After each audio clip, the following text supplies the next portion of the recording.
3月13，这个月是13跟21，好，13跟20，好，反正上面有写哈，每个月的时间，以后我们就看这个就知道有，好，那如果你要参加，你就可以一起过去哈，来帮忙，鼓励更多人可以在这方面来参与哈。好，我们今天要来分享的主日信息是安息日的力量。我们要先读一段经文出埃及记16章23到30节。好，我们一起来读，请。耶和华这样说：明天是圣安息日，是向耶和华守的圣安息日。你们要好的就好了，要煮的就煮了，所剩下的都留到早晨。他们就照摩西的吩咐留到早晨，也不错，里头也没有虫子。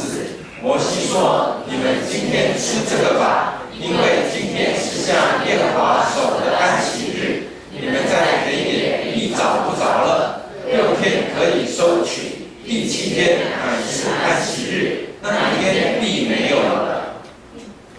第7天，百姓中有人出去收，什么也找不着。耶和华对摩西说：你们不肯守我的诫命和律法，要到几时呢？你们看，耶和华即将安息日赐给你们，所以第6天他赐给你们2天的食物。第7天，个人要住在自己的地方，不许什么人出去。于是百姓第7天安息了。我们一起祷告。天父，谢谢你，你赐下生命，赐下我们圣洁的生活，叫我们可以在你所提供的环境，在一个安息的节奏当中，我们生命得以成长。求你让我们今天更多明白你的法则，然后让我们在你的命令上来遵行，得到生命最大的益处。愿主你启示我们这样的祷告，奉靠耶稣基督的名。好，这边提到说上帝透过摩西把以色列从埃及带出来，对不对？那带出来在旷野行走的时候，他们就抱怨说没有东西吃。那时候上帝赐下什么？玛拿，每一天他们出去捡1天的量，每一天出去捡1天的量去吃玛拿，对不对？可是呢，上帝说第7天要不要出去找？不要找。那第7天不要找，那吃什么？因为礼拜6的时候怎么样？礼拜6收2份，礼拜6可以捡到2天的量，所以礼拜天就不要再出去找。就他们有些人还是不信啊，礼拜天还跑出去找，结果找不找得到？这也是找不到。上帝说：哎呀，你们不肯守我的诫命和律法，要到什么时候呢？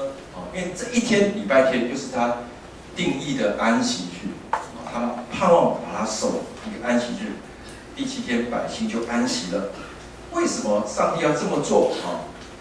为什么上帝要制定这样一个很特别的一个规矩，还有它的让我们的体验？我相信上帝是要对我们的生命有益处，还要我们能够享受工作，有1天的安息。那我今年呢，这个小年夜，我就说我去那个南投3育，你们知道那边有个健康中心嘛，对不对？3育有一个基督书院，你们看那草皮，哇，好大的草皮，有没有？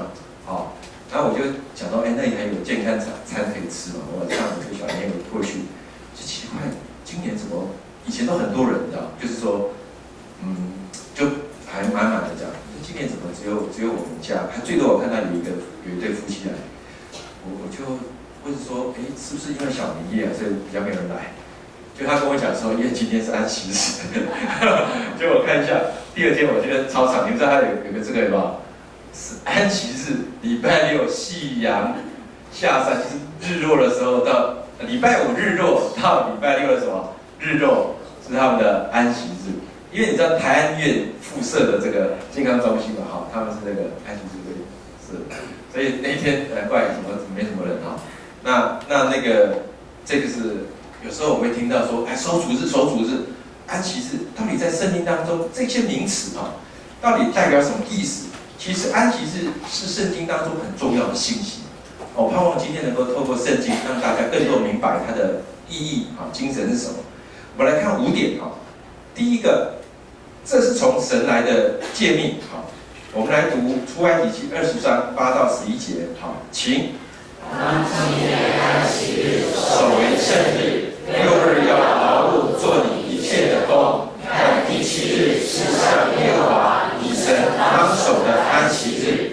这一日，你和你的儿女、仆婢、牲畜，并城里寄居的客旅，无论何工都不可做，因为6日之内，耶和华造天地海和其中的万物，第7日便安息。所以耶和华赐福于安息日，定为圣日。好，当纪念安息日，守为圣日。这个出埃及记20章这里，其实他是在讲十诫，知道吗？上帝颁十诫给摩西，带给以色列人。那这一届这个位置是第4届。好，我去这个以色列2012年去的时候，我特别带了一个这个回来，你们看一下。因为我看到它是蒲草纸啊，我觉得很难得。因为我没看过那个材质是蒲草纸，那上面有一个这个，我就赶快把它买回来裱框。那其实这上面写的就是希伯来文的10诫，因为他们从左边开始，所以是1、2、3、4、第10。你看这头都是不可，知道那是那个后面5诫，所以第4诫是这个当纪念什么安息日，守为圣日。好。那所以你要知道，十诫在整个耶和华的律法里面，相当于是宪法啦，就是最重要的、最宝贵的、最重要的那10条诫命。那所以呢，每一条，如果你看到旧约的每一个诫命，其实都有它永恒的一个原则哦。好，像我们现在读创出利民生，好，我们在读利未记、民数记，其实每一条规条，就算是利未人的他们的一些规则。或是最复杂的那个祭司啊，用什么一些怎么样制度，其实都有它的一个含义，它可以帮助我们的生命活出蒙福人生的法则，就是或者它就是一个预表，旧约有这些制度，可是它预表到耶稣基督，我们可以从那个国度里面领受到什么生命所以我觉得这件事很重要可是我们常常我们看下面这个常常会觉得说，哇，这个右边这边杀人，对，这不对，奸淫不对，偷盗不能这样做，不能去贪婪这些我们觉得好像明显的是犯罪，对。可是呢，左边的这边对神的4条诫特别是礼拜天我要很自由没有守安息，我们就觉得还好不是。可是其实我们要知道，对神的这四条诫跟对人的这6条诫。都是上帝所设下的10诫当中的10条诫，所以我们应该都要很同样的重视如果你没有休息一天，在这个诫命之下，就是在这个诫命之下，坦白讲，10诫遵守不遵守，有没有带出结果？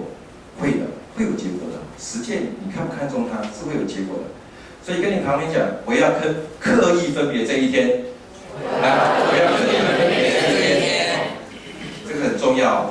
然后第一个，我告诉大家有关安息的原则。第一个什么？它是10诫当中的第10诫，所以上帝的诫命这是第一个你要记住的那第二个呢？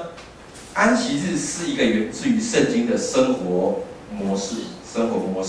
好，来我们来读这个经文好不好？预备，来，天地万物都造齐了，到第7日，神造物的工已经完毕。就在第7日歇了他一切的工，安息了。神赐福给第7日，定为圣日，因为在这日，神歇了他一切创造的工，就安息了。好，其实刚才是出埃及是颁布10诫的，更往上，从一开始创造世界的时候，上帝在创造天地万物的时候，他花了6天，对不对？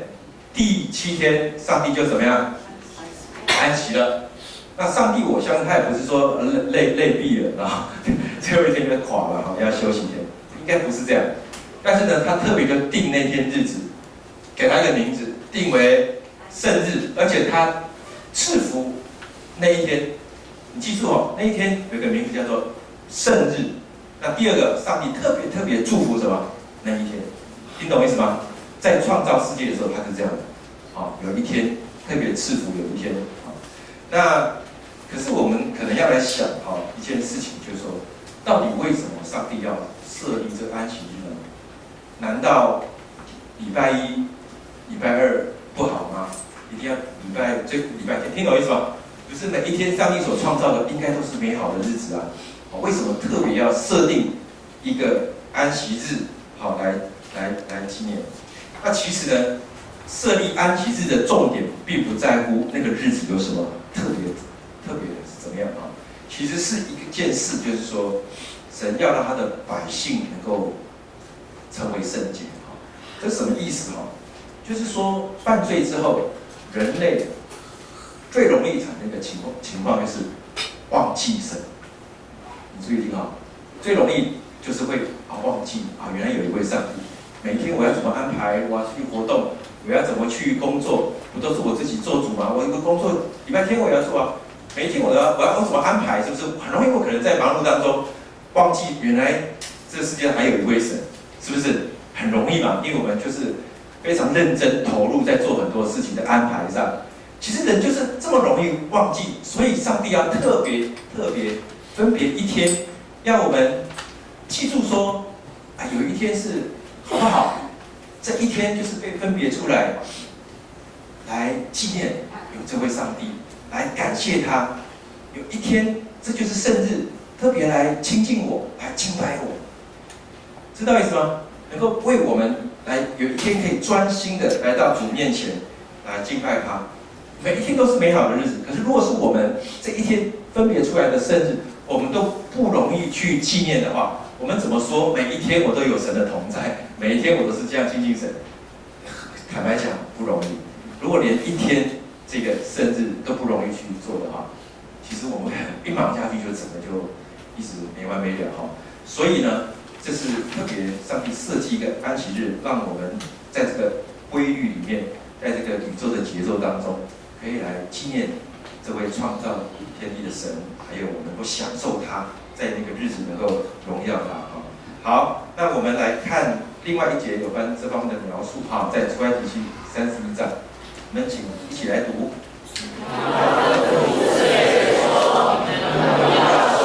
安息日，因为这是你我之间世世代代的证据，使你们知道我耶和华是叫你们成为圣的，所以你们要守安息日，以为圣日。凡干犯这日的，你要把他治死；凡在这日做工的，你从民中剪除。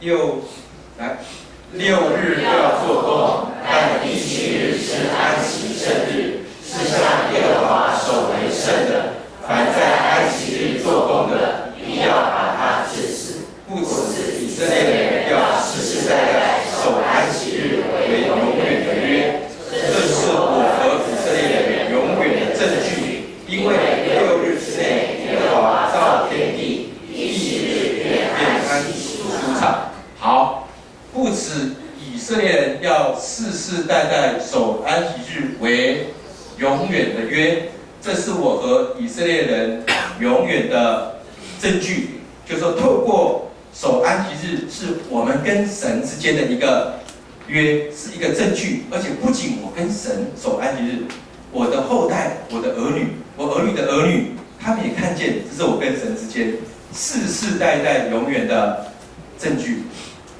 你知道我小时候，我爸爸在那边，就是这个每到礼拜天4个小的窝头，就准备要做礼拜了。那种平常周间的制服都丑丑的嘛，你知道以前的制服。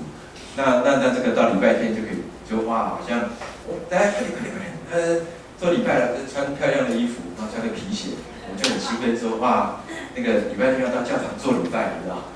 然后结果马上就给我们零钱啊，就给我们新的钞票，要奉献了记得要到上帝面前要奉献。所以我们其实我就很早就觉得说，礼拜天就是要有一个礼拜的一个概念。到了青少年的时候，我那时候高中嘛，读第2类组，因为同学跟我讲说，戴志强，我知道你们是基督徒这个你们礼拜天为什么都要去做礼拜啊？我那时候不知道怎么回答。但是我那时候我记得我礼拜天都有做礼拜，可是我不知道怎么回答。我那时候就发奋要好好想一想，我为什么要去做礼拜，我就开始来更多的来经历神哈。那时候后来我有一个更新，如果你知道常常讲发问的时候怎么样，后来我都知道怎么跟他们讲。然后到了大学之后呢，那同学你知道有时候会系上的活动啊，很多的郊游，会不会礼拜天出去？会吧？大家这个校际或者什么活动都会。那有几次我就会拒绝他们，因为我说那个礼拜天我们基督徒就是做礼拜，好，所以我觉得慢慢的他们知道，就这个他知道基督徒就是那个礼拜天早上会有做礼拜，有时候他也没想去尊重。我记得好像佩妮也跟我讲过说，他初期要信主的时候，本来爸爸反对，可是到后来他会跟他讲说，你们礼拜天不是做礼拜，你今天怎么还没有来在这里？很奇怪，你今天还没去？好，这个，所以你知道安息日是基督徒和教会对这个世界的一个最好的见证，我们是一个美好的见证。如果你有听过有一个电影，有没有听过《火战车》？看过的有没有？好，你看这个把它弄出来。这个火战车的电影非常有名嘛，对不对？那英国的这个李戴尔，他的故事，我想有些人知道。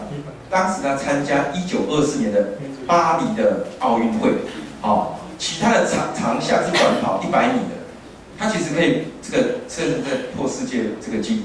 结果他那一天呢，就发现100米的初赛是在礼拜天举行。好，那他就有个心思，因为他就很前，他就觉得要分比，所以他就是说礼拜天那个初赛，他说哇，那他就是在那个地方巴黎还在找教会做礼拜。他说我不参加这个100米，那我参加400米的好了哈。他去跑400米，因为400米是礼拜3比赛，他就后来如果你们知道，一开始他400米，因为不是他长项啊，一开始还勉强过而已，前几个初赛啊这样勉强过。可是到了决赛的时候，没想到那个你们知道，最后他就是爆发出来，那他的姿势头都仰着上面这样跑，就是这样，你看他的头都仰着天上在跑，然后他就那个就是奥运冠军，400米的冠军，而且打破世界纪录。所以在那个时候，这件事情是非常的轰动，因为英国人本来还一直觉得不要这样子坚持的啦，这个奖牌比较重要哈。结果他这件事情，就是在那个时候有美好的见证。那可是呢，你知道那部电影叫做《火战车》最后片尾的时候，他又打了一个字幕，上面写什么字呢？李戴尔宣教士，2次世界大战末期死于日本占领下的中国，苏格兰同声哀悼。因为你知道后来他没有继续往这条路发展。如果你们晓得，他到中国大陆去做宣教士，那他的爸爸跟哥哥其实更早就已经进去了，所以他们一家其实是在服侍在中国。那最后也在这个当中殉道。所以如果你们晓得更多知道他的故事的话，其实是非常感人的那个我记得伦敦奥运好像也都有这一段火战车的一些经验好，那所以呢，这个是就是说，我觉得第二点他特别强调的是这是一个很美好的证据就是说上帝跟我们人之间的立约，而且在一代跟一代之间，对这个世界是一个很好的美好的见证。那我在讲刚才那个经文最后一节有一节我特别提醒：6日之内，耶和华造天地，地区7日便安息舒畅，对不对？安息舒畅，这个舒畅的希伯来原文有这个吸口气，呼吸当中的吸口气的意思。你知道神创造6日，他是用口中的气吹下去，吹在人里面成为有灵的活人。他说要有光，说出去的时候，圣灵就，然后就让光就是带出来。他要是说要有空什么分开，有没有？他用命令嘛，对。可是他就是口中的气出去的时候，就创造6天创造天地。可是最后一天，他是，我们操练一下吧，我们呼吸一下。我们不会一直呼吧？你呼总是还要什么吸？这是一种节奏啊。所以你创造了，你一定要有一个所以你会舒畅，因为你要在一吸一呼当中，你要有这个节奏，你才会舒畅。所以人不可能永远一直工作，一直工作，你一定要有一个适当的调理哈。那我想，上帝都有这样的一个吸呼哈，何况我们人也是很需要这件事情哈。这是第二方面。好，那第三个，上帝非常看重这个诫命。好，我们一起来读民数记15章，好不好？预备，来。以色列人在旷野的时候，遇见一个人在安息日剪柴，遇见他剪柴的人，就把他带到摩西老人立全会众那里，将他收在监内，因为当怎样办他，还没有指明。耶和华吩咐摩西说，总要把那人治死，全会众要在营外用石头把他打死。于是全会众将他带到营外，用石头打死他，是照耶和华所吩咐摩西的。好，在旧约时代，以色列人他们有一个人在安息日剪柴，结果呢，他收在监里，好，那最后被石头打死。那这里讲到说，在旧约的里面呢，有4种情况是要致死的哈，就是在杀人、奸淫、不孝敬父母、不守安息日这个4个方面是要这个致死的哈。那当然呢，现在是因着耶稣的宝血，早已经没有在律法之下但是呢，有时候我们如果没有守安息日，是很容易操劳，把自己放在一个很容易受伤、致死的环境中。你知道现在社会，你有没有看到很多有可能猝死过劳死的情况？就是因为有嘛哈，你看到都有这样的情况，因为就是说几乎日夜都在工作，然后就是没有一个停下来的一天，就是一直工作下去。那其实那个高度压力下，其实也很容易产生身心一些生理上的危险所以这一件事情是为了保护我们，所以神非常看重这个诫命好，再来，没有守安息日是会累积的。好，我们来看历代志下36章这个经文，好不好？预备，来。耶和华借耶利米口所说的话，必享受安息，因为地土荒凉，便守安息，使满了70年。好，这一句话是在讲神的百姓以色列人，你们知道到后来是不是圣殿被拆毁，然后百姓被掳到巴比伦，对不对？那一段历史，然后被掳到巴比伦有几年？70年，对不对？70年之后才回来重建圣殿嘛，所以对神来讲，他自己救赎出来的百姓，其实要放着他圣殿被拆掉，放着他们被掳到外地，那个是心要，你知道父母对孩子的爱绝对是舍不得的所以他的百姓，你要让他被掳到外邦70年，这个，可是你知道，即使是这样，神还是允许有这样的70年被掳到别的地方。那这地方先知说了什么？好让地享受什么安息？他们在那个时候守不守安息日，守不守安息年？所以地一直出产，对不对？你懂我意思？就是地等于说一直在生产，没有让它休息的机会。其实以前地也是要7年有个安息日，然后7749还有一个那个洗年，知道吗？所以地会不会有休息的时候？不会一直耕种，你要让它休耕不做的时候。结果他们因为根本都不守这个，就一直抄，连土地都被抄到很辛苦。所以这边讲到说，当他们被掳到外邦70年的时候，地可以好好的休息了。那如果连地休息，上帝都在乎的话，你想人需要休息，上帝在不在乎？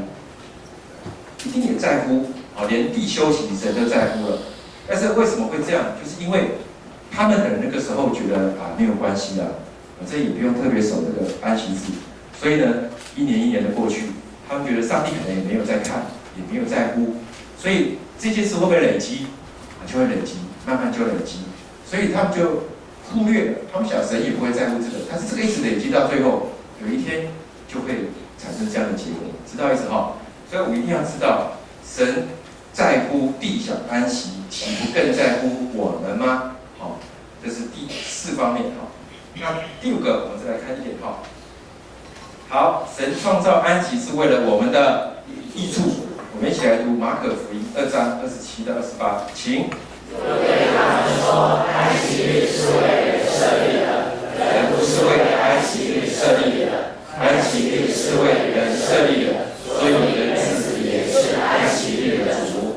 好，这里已经到了新约，对不对？马可福音到了耶稣的时代，坦白讲，那时候因为最早开始的实践，犹太人有些教法师，他们把那个定得很详细，很多细则规矩就出来了。既然说安息日不能够工作，要休息，那可不可以开车？然后说好，那不能开车，休息嘛，走路不错嘛，走路。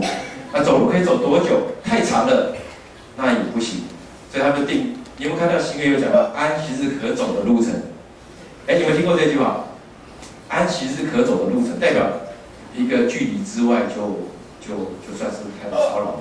好，那更夸张，你知道怎么样？哈，这个生火不行，生火是做工的。啊，既然生火不能，那可不可以点那个微波炉？可不可以用？啊，就在讨论微波炉啊，很多这样。那这个搭电梯可以搭，但是手要是压那个的话，就算做工。所以呢，我到了以色列的时候，我就看到这种电梯啊，有没有看过小巴这个 elevator？ 就是这种电梯是这样，它的设计是每一站一定会停的啦，所以你就不用按了。你要到龙会6楼，你就等到第6次开门的时候，自然走出来。但你不用太早，你强迫人按掉也不会，它不会停。反正你要到10楼而处，你就是让它开10次就好。啊，9次，2楼开1次，3楼开，反正你就手不用动嘛，对不对？好，等到10楼你再走出来，然后6楼你就6楼走出来。这种电梯是在以色列很多这种小巴，好这样的电梯。哦，所以到后来太夸张了，已经到了这个沾多少是血栓的不行，哇，这简直，所以这个就变成本来是上帝给人的恩典，好好享受、好好安息的日子，反而律法师把它弄到变得很重的包袱，变得律上加律，令上加，你懂意思吗？就变得反而捆绑住了。哦，你又这超过了，不行，有个人一直在看哈。那所以这个也不是他的意思。所以为什么圣经讲说，安息日是为人设立的，人不是为安息日设立的，人只是安息的主，就是不要把本末倒置的。其实上帝设立安息日是为我们的益处，一定是对我们的好处才做的哈。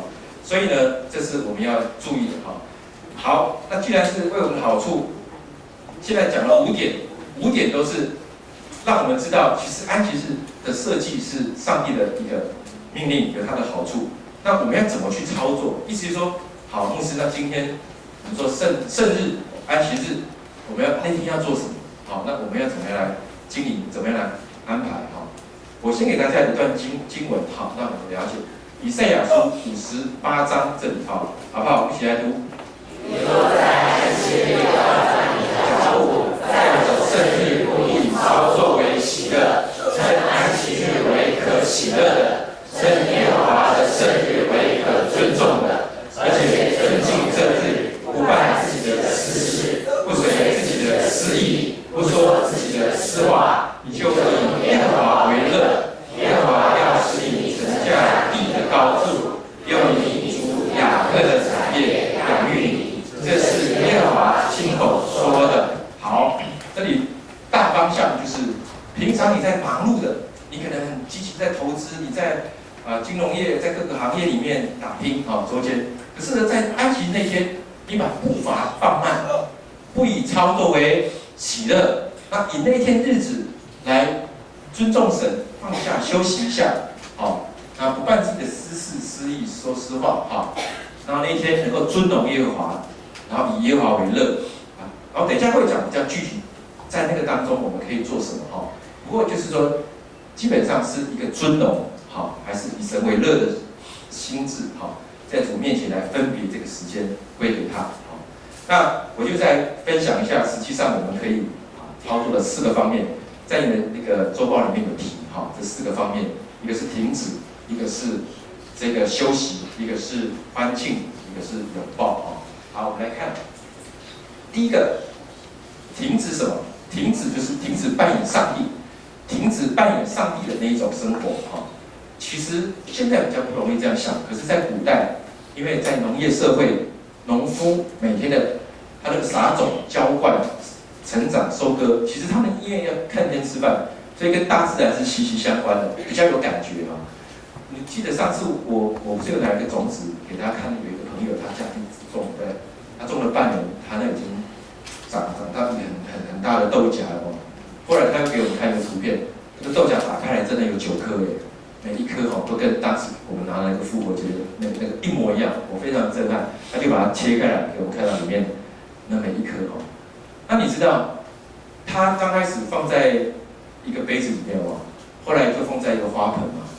那花盆之后，因为要换盆，又要太长大就不行，还要放在土里面，因为你想还要浇水，还要整理。我问好，这个种子会成长，土壤是上帝给的，对不对？阳光怎么样，也是上帝给的。那当然，你说它也有换盆啊，它也有浇点水，可是其实它会长大，种子会长大，一定是上帝给它生命嘛，所以他会很多体会到。其实，上帝才真正让种子可以整个能够长大，能够生出籽粒来的源头是大自然当中就是有一股生生不息的生命力在里面。当然，我那个朋友他是要帮忙这个换个盆子，然后浇点水，所以上帝把他的工分一点给我们打工嘛，对哈？我们帮忙他打工，他分一点工让我们做，有份在他做的事情上。你听懂我意思吗？基本上是他分一点工给我们打工，好，那但是整个力量都是从他而来的，所以我们要相信，即使有一天安息，种子还是会继续长的啦。那一天安息，其实生命还是会继续长大，哦，所以这个，但是人有时候就不容易。我们有时候问题是说，可能会觉得太害怕，会担心，而且会很想贪一点多一点，所以我们会选择一个礼拜可能工作7天。继续想要，怕来不及，那我超前好了，我就礼拜天再赶一点，每个礼拜天再赶一点，因为我们放心不了，我们觉得，所以可能到个地步，可能有工作狂的倾向，啊，这个我自己也是常常讲，你知道你有没有听到人家常常讲时间永远不够用？你有没有讲过这句话？我觉得时间好像不够用，可是我告诉大家哈，我有一次有想过，你时间不够用，我再给你一天24小时，我们多6个小时好了。你觉得他时间会不会够用？肯定还是不够用。不够用的人哦，你给他就算多3小时、多6个小时，他还是觉得时间永远什么不够用。所以其实上帝给每个人24小时就是这样子啦。哦，那重点是一种生命态度，你怎么去面对？面对这一个上帝给我们的这个节奏哈。然后有一个弟兄啊，我听他说40岁左右他就生病啊。全身无力，查不出什么病因啊。后来因为在祷告中，上帝跟他讲说，你自我处罚，因为你这是整个都没有在这样的一个节奏当中休息，就是需要悔改。他就重新在他生活作息做了调整，也分别出这样的一个这样的一个手安息的习惯。慢慢的，他建立起新的一个作息跟节奏的时候，上帝也慢慢的医治他。你知道这有一个危机，特别在现代人当中，你知道有一个叫做心力耗竭症候群，心力耗竭分耗症候群，就好像创伤后压力症候群。你们知道那个在前线打仗的士兵，他们如果遇到很大的压力，同才很多死掉，对不对？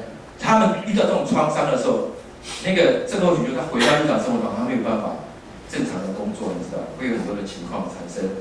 那其实像我们服侍的同工呢，如果在一个高度的压力里面burn out整天在一个拉扯里面，其实会很容易减少，会失去了那个怜悯的心，那个同情心，你知道，同样在服侍，你怎么样还是有那个情感的动力，你知道，你如果说一直在一个高度拉扯里面，你会失去那个部分然后给大家看几个指标，是有可能我们比较容易可能在当中犯的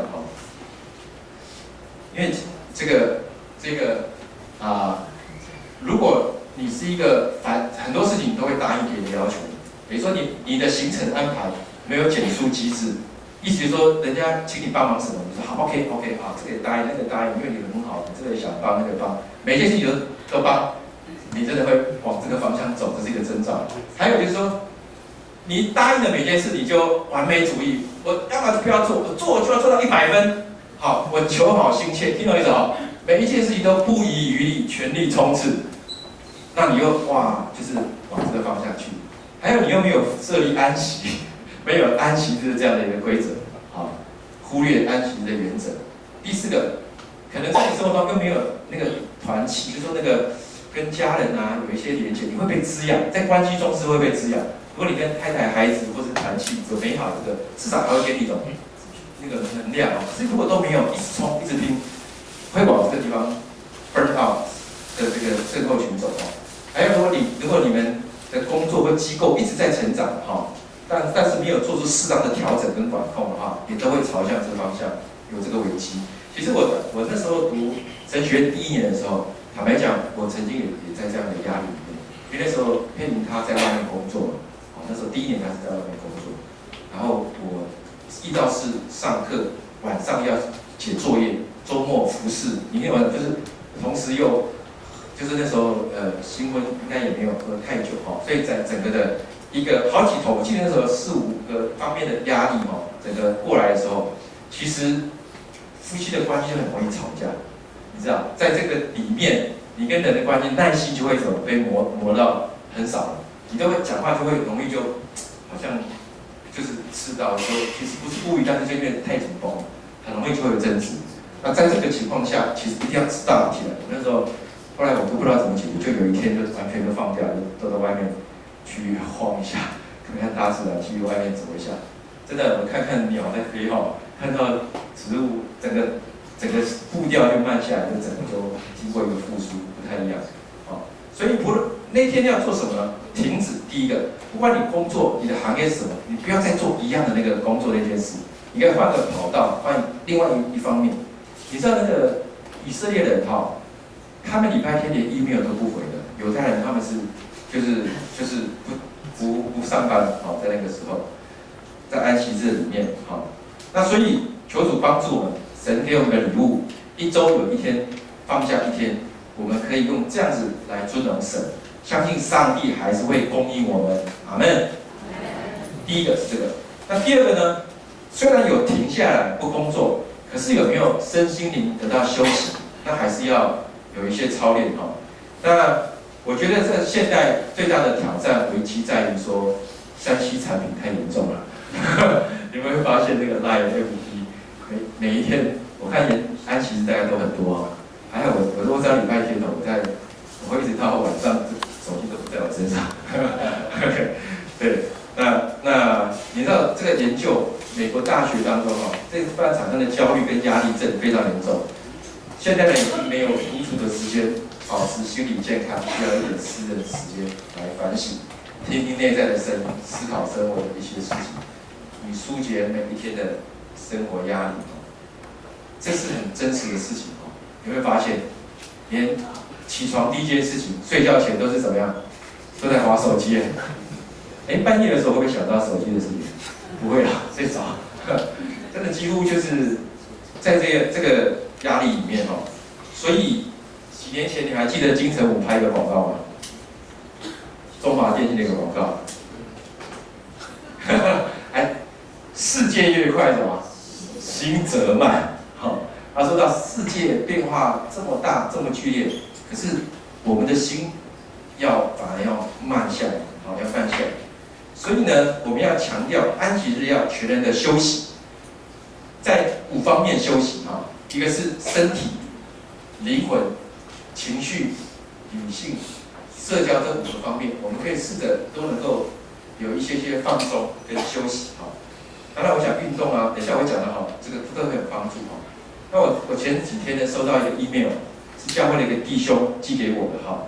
那他因为是在学校教授哈，那教授有7年，是不是有个安息年？7年有个安息年，所以他申请到美国去了哈。然后他就写一个 email 告诉牧师，他很客气，他说报告这段时间全家的情况。可是我就看到他说白天 QT 灵修非常正常，晚上他固定会读属灵书籍，一个礼拜会有3、4天去运动，到附近的公园，他很详细的跟我讲他去哪里啊，公园，然后去运动，人际关系还保持了，有时候会邀请人到家里吃饭啊，然后呢，小孩子的情况啊，各方面中间的工作，坦白讲，我就觉得好像是这几方面都有谈到，在安息年的当中，他就是把这几个方面，好像都有提到他这一方面的滋养。最后他跟我讲说，牧师啊，其实我就是我感觉我过得很像诗篇第1篇2到3节，你们知道1篇2到3节是什么？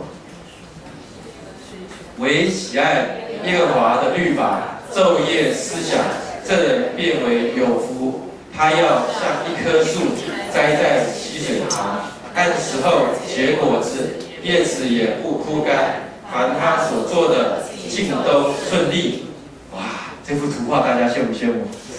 哇，他说在安息年，其实他就总结了，我觉得我现在生活很像，就是诗篇第1章2到3节。我求神把更多的渴慕加添给我，让我要更多来爱慕耶稣。哇，我们好羡慕安息年哎！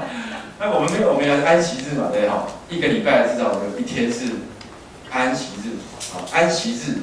那在我们当中，的确也可以在这个五个向度里面，可以很喜乐，可以看到这方面被滋养，能够更有活力，我相信上帝要帮助我们。但具体来讲，有哪些事情可以来做？我觉得其实有一个空间可以来思考、反省，更多的默想神的话，祷告都是很棒的。第一个，如果你说每一天的晨更早上都很快就是说5分钟、10分钟就要离开，那你可不可以用一天假日的时候，你可以比较长的去读圣经你要默想，或是你有一些祷告去领受，去走一走也很好。我蛮喜欢就去散步去大自然当中去默想神。那你会有一些听到上帝给你心中的一些对话，你可以把它记录一下，我觉得很好。然后有点空间跟神这样的让你灵性恢复。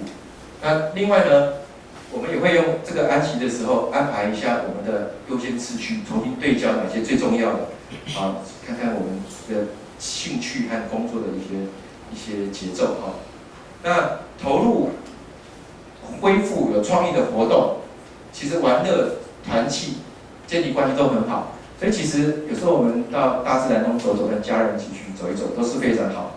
那我平常觉得，这个有时候吃饭的时候，比如这样会讲到建立关系，他是强调的时候要比较有意义的对话。平常我有时候跟佩莹这个吃饭的时候就很快，我自己快，他可能没那么快，但是就是说，就是比较吃完就结束可是我觉得在安息日的时候，你们可以比较去经营这个对话。比如说我们在那个叫爱的存款，不是会讲到说，那这一段时间我们来讲3件感恩的事情，或是我欣赏你的3个特点，有没有？那其实特别在这个时候，你就可以跟你的家人、孩子或是夫妻之间，就可以比较长时间的经营这个部分因为这是一个安息日，你可以去让自己的滋养。那操练神的同在做每一件事，我觉得即使是在那个日子有一些家事但是你还是可以跟神很互动的很享受的去做每一件事。你可以知道说，这个日子我是特别来与神同行的日子，称颂神，称颂他的掌权、他的作为、他的伟大那这个部分我特别要提到第3点就是说生命本身就是一个欢庆。事实上，从旧约的安息日一直发展到新约，我们知道，在新约，主耶稣基督为我们定死，第3天后从死里复活。所以7日的第1天，那些妇女去看坟墓的时候，耶稣已经不在坟墓里面，他不在这里，他已经复活了。所以我们就讲主日，我们称礼拜天的主日。后来从安息日调到说，一个礼拜的第1天，主复活的日子就成为我们整个行事历里面的第1天。所以你看你的那个日历、月历有没有发现礼拜天会排在前面，而且套红色，一个礼拜的第1天因为我们现在以新约来讲，就是主耶稣复活的日子，我们欢庆这个日子，他复活了，所以这是一个快乐的日子，是一个生命值得庆祝的日子，所以我们特别提到旧约，我比较讲安息，是提到上帝的创造跟拯救。那新约在我们现在，我们要多一层意义，可以去欢庆生命，欢庆耶稣基督带给我们的救恩，恩典。所以早上的敬拜很棒，我们礼拜天期待跟弟兄姐妹一起崇拜，我们期待前面那个半小时敬拜神的欢庆的日子，阿门。好，我们要期待每一次敬拜不是好像很轻忽的，我们是很专注的，我们要庆祝主耶稣基督是一个得胜的日子。好，那有的我知道礼拜天晚上他们去听一场音乐会也很好，其实因为就是生命是值得欢庆的。所以有很多的家庭的这样的一个安排也是非常好。好，最后一个提到第4点，拥抱上帝的真善美。为什么讲这个？安息日还会是一个拥抱的预备？因为现实的生活当中，每一天的日子其实有很多的苦难，很多的让人失望的事情。有没有我们的家人生病，对不对？听懂我意思吗？其实，在我们周遭当中，我们平常现实的生活其实有很多困难，很多重担。很多时候到一个地步，我会觉得不相信上帝还眷顾我们，我们对世界甚至觉得好像那个希望都破灭了。所以我们带着这样的一个情况来到了周末，甚至有苦读的情况。可是呢，安息日是一个很好的礼物，因为它给我们一天的这样的一个空间，可以休息起来。那在那个时候，我们重新再一次在这个日子来对焦，在耶稣基督是我们的主。耶稣他平常都是他现在在哪个地方，他怎么服侍，他人生是往哪个方向？我就退后一个空间来再次思想一下耶稣他的生命，他所做的，是我可以未来这个礼拜去效仿他，我要去跟随他的。如果你没有停下来有这个一天的空间，你不会再把我们的目标再对准在耶稣基督所做的。所以在这一天，你会再去思想耶稣。要去默想他所做的，你就会调整我要怎么样跟随神，我怎么样荣耀天父，以至于你知道迈向新的礼拜，你就会觉得你重新有力量来拥抱这个使命，拥抱上帝给我的呼召，就像耶稣一样，只要服侍这个时代的需要，好像再次你被激励起来说，经过这一天的休息庆祝，你就更知道说，主啊，的确这是你给我们的呼召，我要跟随你，再继续有力量来拥抱这个世界的需要。好，所以讲到第4个部分，就是让我们能够好好的预备、储备从神来的能量来继续奔跑。最后我要提到说，整个的结束我们在想一件事情神的儿女基督徒，我们常常讲我们的生活应该要分别为圣，可是分别为圣蛮抽象的，你会觉得到底怎么分别为圣？就是上帝给我们的时间、金钱、才干，每一个部分，上帝是我的什么主人？但是要怎么叫做他是我的主人？那时间，上帝既然说7天有1天把它给我，那一天我要分别就是圣日，那一天你要尊重，你要 honor 这个安息日。所以当我们把这件事情看重的时候，其实就是在我们其实也像跟其他6天我一样，都会来尊荣神这是一个圣洁的意义其实我知道弟兄姐妹当有时候去南部出差啦，有些人到美国到国外去，他们都会在就地找个教会做礼拜，对不对？就会在这个地方会找到一个很亲切，在那个地方，在外地在国外做礼拜，就觉得好像主内一家是一个同样在天父面前的一个欢庆，同样来庆贺耶稣基督的复活，所以我想都是非常好的我们可以这样做。可是呢，我要提的就是说，当纪念安息日守为圣日，不是一个严的要求，说你不可做什么规定而是真的是发自我们内心，我们很期待跟爱我们的主有一个美好的关系，是我们很喜悦可能去做的。就好像我参加那个中期小组，他们最后一次那个亲密之旅，你们是有一个那个恩爱仪式珍珠时刻，是不是？第12课不是这个吗？夫妻在一起那个来定规每个礼拜每个月要做什么恩情仪式跟珍珠时刻，就是因为代表我重视跟你的关系。最好的一件事就是把时间怎么样分别出来给你，而且我要经营高品质、有品质的关系，对不对？夫妻不是要这样吗？经营有品质的关系。那我们跟上帝之间，其实圣日意义就是这样，我要跟上帝经营什么有品质的神与我们的亲密关系。